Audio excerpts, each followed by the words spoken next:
Shloka number 14. दैवी ह्येषा गुणमयी मम माया दुरत्यया मामेव ये प्रपद्यन्ते मायामेतां तरन्ति ते.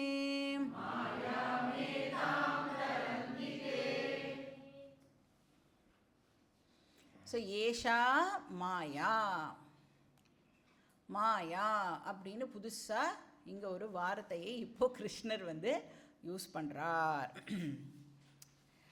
மாயா அப்படின்னா ஒன்றும் இல்லை, நம்ம இவ்வளோ நேரம் அபரா பிரகிருத்தின்னு பார்த்துன்னு வந்தோம்ல, அதுக்கு தான் மாயா அப்படிங்கிற பேர்.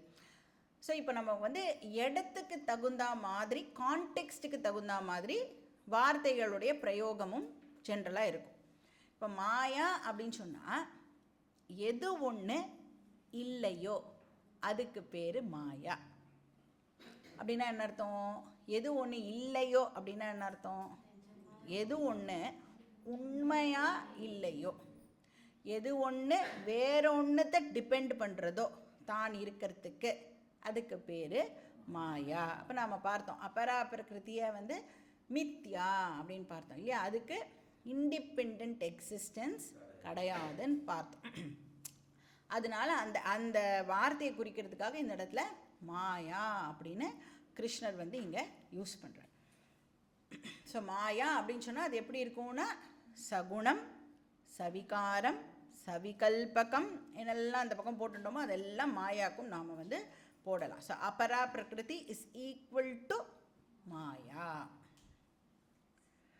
அப்போ இந்த அபரா பிரகிருதி என்ன பண்ணுறது அப்படின்னா நம்மளுடைய மைண்டை குழப்பத்துக்கு உள்ளாக்கிறது. ஸோ அந்த பரா பிரகிருத்தின்னு ஒரு விஷயம் இருக்கே, அதுக்கிட்ட போகாமல் நம்மளை எல்லாம் வந்து இந்த அபரா பிரகிருத்திலேயே அது வந்து வச்சுருக்கு. ஸோ அதுக்கு தான் அந்த மோகினி கதையெல்லாம் வந்து எதுக்குன்னா இதை வந்து டெபிக்ட் பண்ணுறதுக்கு தான் அந்த கதையெல்லாம். யார் அது? பஸ்மாசுரன். அவன் வந்து என்ன பண்ணுவான், சிவபெருமான்கிட்ட சிவபெருமான் மேலே தவம் இருந்து வரம் கேட்பான் இல்லையா. எல்லா அசுராசும் பார்த்தீங்கன்னா நம்மளெல்லாம் விட பெரிய தபஸ்விகள், ஆனால் அந்த தபஸை வந்து ராங் விஷயத்துக்காக அவள் வந்து பயன்படுத்துவான். நமக்கு தபஸெல்லாம் கிடையாது, ஆனால் நல்ல விஷயங்கள்லாம் பண்ணணுங்கிற ஆசை மட்டும் நமக்கெல்லாம் இருக்குது.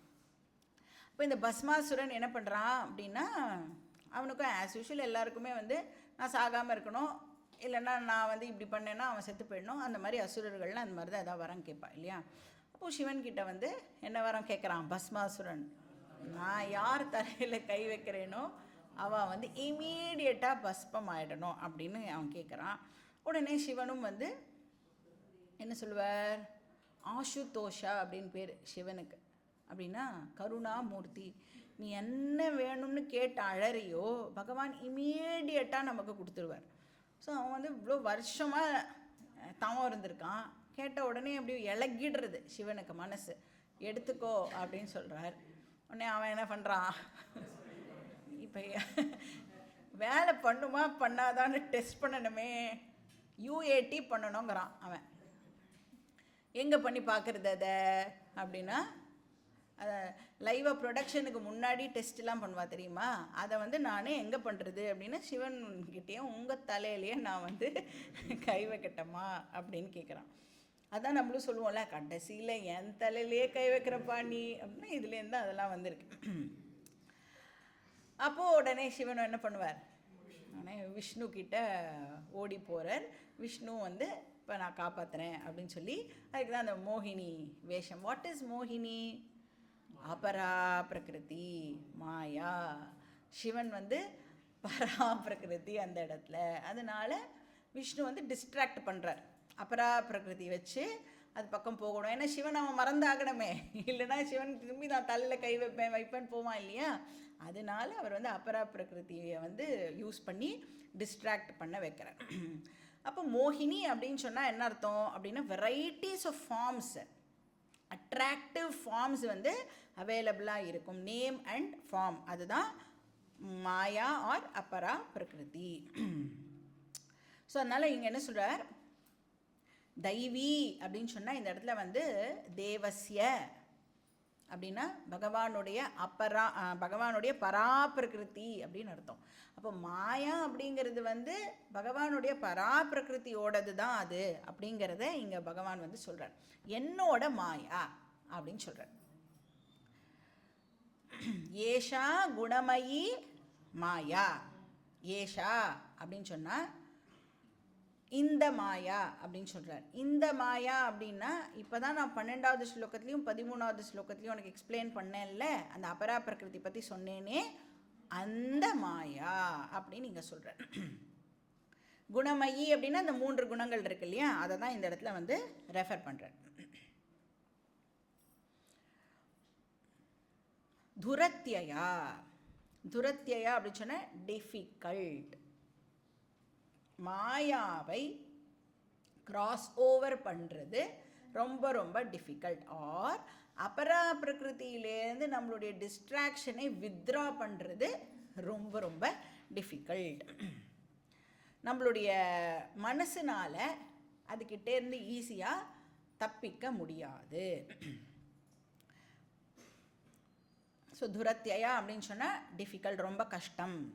ஏன்னா குணமயி, அதுக்கிட்ட 3 குணம் இருக்குது. நம்மளை ட்ராப் பண்ணுறதுக்கு 3 குணம் அதனோட நேச்சராகவே வச்சுட்டுருக்கு. தமோ ரஜஸ் சத்துவ எல்லாம் இந்த 3த்தையும் யூஸ் பண்ணி என்ன பண்ணுறது, நம்மளை ட்ராப் பண்ணிடுறது, அதோட வலையில் நம்மளை விழ வைக்கிறது. ஸோ குணமயி அப்படின்னு சொன்னால் மாயா குணமயின்னா பகவானுடைய அப்பரா பிரகிருதி அப்படின்னு நாம் அண்டர்ஸ்டாண்ட் பண்ணிக்கணும். இப்போ இங்கே வந்து இந்த இடத்துல தான்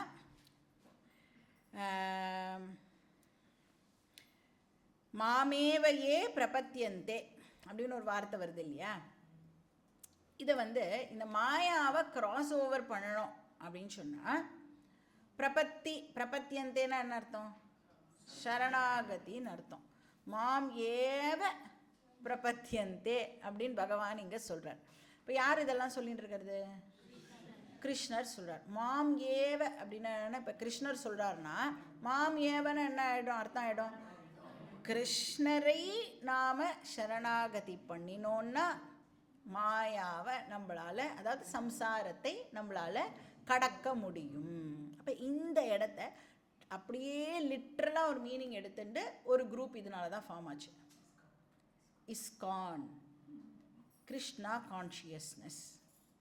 கான்ஷியஸ்னஸ் நிர்குணம், நிர்விகாரம் அப்படின்னா அதுக்கு பேர் கொடுக்குறா பாருங்க, கிருஷ்ணா கான்ஷியஸ்னஸ் அப்படின்னு பேர் வேற கொடுக்குறா. ஸோ கிருஷ்ணரை நாம் சரணாகதி பண்ணினால் மட்டும்தான் சம்சாரத்தை கிராஸ் ஓவர் பண்ணணும்னா எப்படி இருக்காது கேட்குறதுக்கு. ஸோ இந்த இடத்துல வந்து நமக்கு அதனால தான் ப்ராப்பராக நாம் வந்து அதை அண்டர்ஸ்டாண்ட் பண்ணிக்கணும். நாமளே படித்து தப்பாக அண்டர்ஸ்டாண்ட் பண்ணிக்கக்கூடாது. அதுக்கு தான் நமக்கு வந்து ஒரு டீச்சர் வந்து அந்த இடத்துல தேவைப்படுறான். ஸோ அவள் என்ன பண்ணிட்டா, அந்த ஹரே ராமாவையும் மாற்றிட்டா இல்லையா. ஹரே ராமா ராம ராம ஹரே ஹரே ஹரே கிருஷ்ணான்னு இருக்கு இல்லையா. ஃபஸ்ட்டு கிருஷ்ணர் வந்து ஃபஸ்ட்டு போட்டுட்டு ராமரை வந்து 2வது போட்டுட்டா. இது ஆக்சுவலாக வந்து ஒரு உபநிஷத்தில் வர மந்திரம். இந்த ஹரே ராம வந்து ஒரு மந்திரத்தெல்லாம் நம்மளுடைய இஷ்டத்துக்கு அந்த மாதிரி மாற்றுறதுக்கான உரிமையெல்லாம் நமக்கு கிடையவே கிடையாது. இன்ஃபேக்ட் நீங்கள் வேதத்தில் மந்திரம்லாம் வந்ததுன்னா இப்போ இருக்கிற கிராமர் எடுத்து பார்த்தோம்னா அந்த வார்த்தை வந்து கிராமட்டிக்கலி இன்கரெக்டாக இருக்கும். ஆனால் என்ன சொல்லிடுவா, சந்தஸ் அப்படின்னு சொல்லிடுவா. வேதத்துக்கு அந்த வார்த்தையை தப்பாக பிரயோகிக்கிறதுக்கு கூட உரிமை உண்டு, நமக்கு அதை கரெக்ட் பண்ணுறதுக்கு உரிமை கிடையாது அப்படின்னு சொல்லிடுவா. இவள் வந்து மந்திரத்தையே ஆர்டரையே வந்து மாற்றிட்டா. ஏன்னா இந்த ஒரு வார்த்தையை பிடிச்சிண்டு கிருஷ்ணரை சரணாகதி பண்ணினா, அப்போ சிவனை சரணாகதி பண்ணினா மோட்சம் கிடைக்காதா?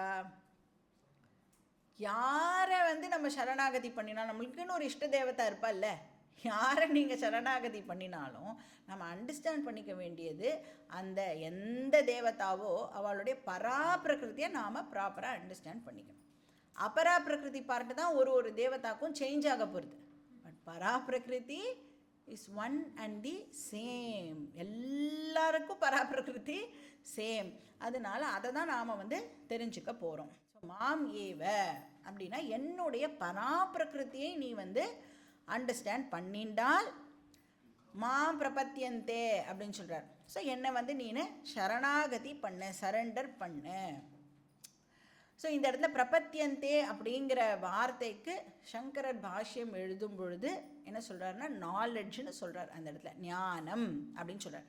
அதுக்கு அவர் வந்து என்ன ரீசன் கொடுக்குறார் அப்படின்னா 19வது ஸ்லோகத்தில் இந்த சாப்டர்லேயே ஞானவான்மாம் பிரபத்தியந்தே அப்படின்னு ஒரு வார்த்தையும் இந்த இடத்துல வந்து வருது.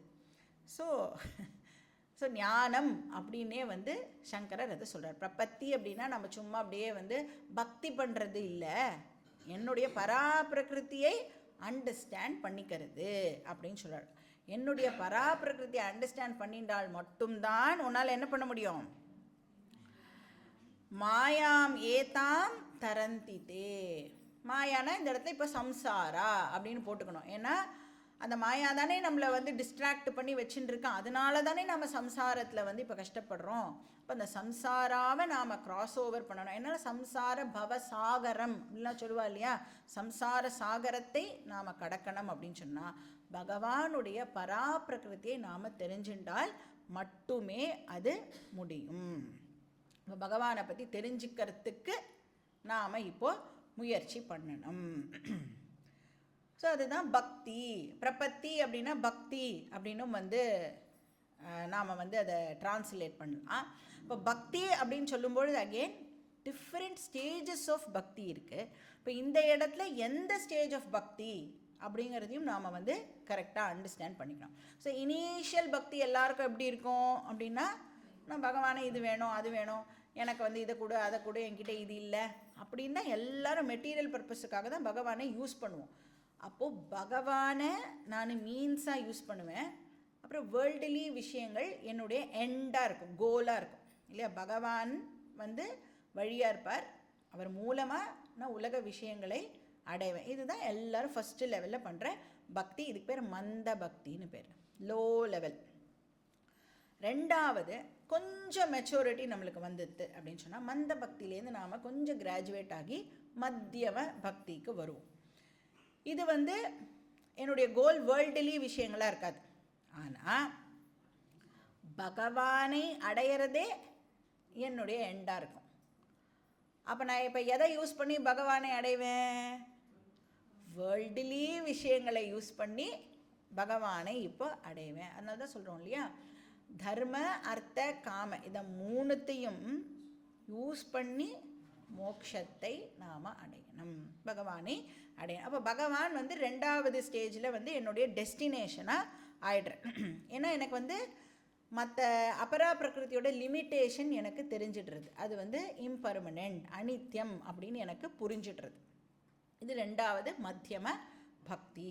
அப்போ ஃபஸ்ட்டு லெவலில் நான் வந்து வேர்ல்டு டிபெண்ட்டாக இருக்கேன், ஏன்னா எனக்கு உலக விஷயங்கள் தான் வேணும். ரெண்டாவதில் நான் காட் டிபெண்ட்டாக இருக்கேன். மூணாவது ஸ்டேஜ் என்ன, இதுதான் உத்தம பக்தி. இங்கே வந்து பகவான் மீன்ஸும் கிடையாது, எண்டும் கிடையாது, வழியும் இல்லை, கோலும் இல்லை. ஏன் இந்த மூணாவது லெவலில் நான் வந்து என்ன அண்டர்ஸ்டாண்ட் பண்ணிட்டுருவேன், ஈஸ்வர சர்வபூதானாம் ஹிருத்தேஷே ஹிருத்தேஷேர்ஜுன திஷ்டதி.